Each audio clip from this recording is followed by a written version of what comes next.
Welcome to Wake Up Washington. I'm Evan Koslof, and thanks for joining us. Let's start by saying hello to Miri Marshall, who's keeping tabs on our Sunday forecast. How's it looking out there? Thanks, Miri. Changing gears now. A violent Saturday in the district with several shootings and at least 3 people dead. Just after 11 last night, D.C. police tweeted about 2 separate shooting investigations not far from each other in Southeast. The first was on South Capitol Street near MLK Jr. Avenue, where 2 people were shot, and police say the suspect was detained on the scene. Then, just 10 minutes later, they tweeted about another shooting, this one on 10th Place, Southeast. A teen was shot there. D.C. police are still looking for the 2 suspects. But those 2 shootings come on the heels of 3 deadly shootings earlier on Saturday. Our Rafael Sanchez-Cruz spoke with residents who say they're fed up with all this gun violence. Emotions are raw in the Shipley neighborhood.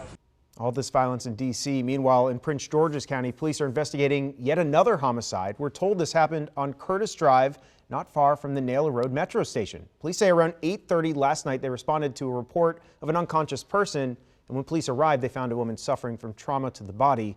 She would go on to die from those injuries. Now, at this hour, we're still working to determine the circumstances of her death and if police have any suspects. Also this morning, firefighters in Prince William County are trying to determine what caused a house fire that destroyed a home on Gray Fox Trail. Just look at the damage there. That's in the Lake Jackson area of the county. Fire crews managed to get a 14-year-old safely out of the house. They say the teen was at home alone when the fire began. Firefighters declared the house unsafe. Yeah, you could tell by looking at it. The Red Cross is helping to relocate the 5 people who live there. To Montgomery County now, where the Rockville Volunteer Fire Department dedicated a new fire truck yesterday. And just 3 minutes after the dedication ceremony, engine 703 was pressed into service for a report of a commercial building on Taft Court with an electrical burning odor. Now, Montgomery County Fire and EMS Public Information Officer Pete Behringer tweeted out shortly after saying, "That didn't take long." Engine 703 is dedicated to former Rockville Volunteer Fire Chief Scott Emmons. Well, it's no secret that being a teenager is stressful these days. It always has been.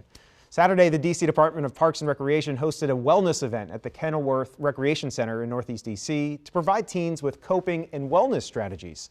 Designed for teens between 13 and 17 years old, yesterday's Take Care, Mind, Body, and Soul Health Fest featured workshops and group discussions aimed at tackling important issues with real-life solutions. The event also included a resource fair, music, lunch, and a scavenger hunt. Sounds fun.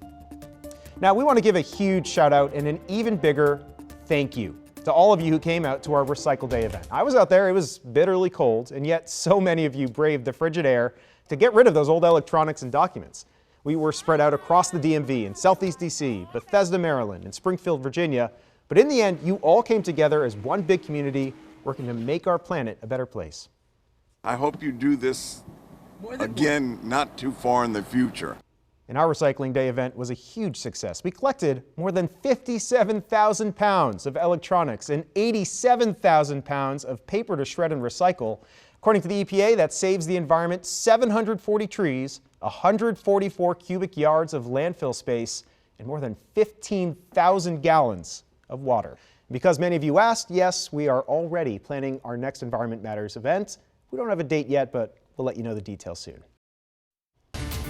Let's get to some of this morning's top headlines. We start in Pakistan, where former President Pervez Musharraf has died. Pakistani media reported earlier today that he died after a long illness while spending years in self-imposed exile. Musharraf took control of Pakistan in 1999 in a bloodless coup. The former Pakistani president oversaw rapid economic growth and tried to bring in socially liberal values to Pakistan. He was 79.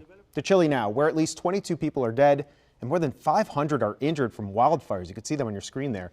The Chilean Minister of Interior and Public Security says that in the last week, the fire destroyed an area equivalent to what would usually burn in 1 year. She also mentioned that the country is registering historically high temperatures. And in Australia, a teenager was killed following a shark attack in a river. The 16-year-old girl had jumped into a river in Perth to swim with a pod of dolphins, according to officials. She was then approached by the shark and attacked.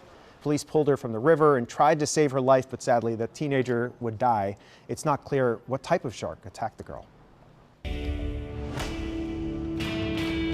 Well, misinformation about COVID-19 vaccines continue to spread online. A video clip that claims to show a CDC executive admitting that COVID-19 vaccines cause debilitating illnesses has now gone viral. But as Verify's Ariane Detil reports, the clip is missing some major context. There is a lot of misinformation out there about the COVID-19 vaccines. All right, let's get a check at the weather conditions. It has been so cold lately, but we might be getting some warmth on the way. Well, the red carpet is rolled out, seat cards are placed, and we are just under 12 hours away from the 65th annual Grammy Awards. This year's show is expected to be a star-studded event with some very special tributes. CBS's Danya Buckus has the latest about Queen Bee and how she could make history tonight. The countdown is on for music's biggest night. Queen Bee, she'll get it. Now you can watch the 65th Grammy Awards tonight right here on WUSA 9 starting at 8 p.m. And stick around immediately following the Grammys for WUSA 9 News with Lorenzo Hall, Delia Gonzalez, Topper Shutt, and sports director Darren Haynes. Should be fun. Still to come on Wake Up Washington, one of the top high school football recruits announces where he'll be taking his talents next fall. Wednesday was one of the biggest days of the year for high school athletes. It was National Signing Day. It's when high school student athletes can officially sign their letters of intent to go play college ball. Nobody asked me, unfortunately, after I finished up my role at high school. Here in the DMV, we have one of the top-rated college recruits in the country, DC native and Archbishop Carroll star Nicholas Harbor. Our Charlotte McBride was there on Wednesday when he announced his big decision. And still more to come. Coming up in our final half hour of Wake Up Washington, Prince George's County leaders meet with residents trying to improve public safety in the county. Miri?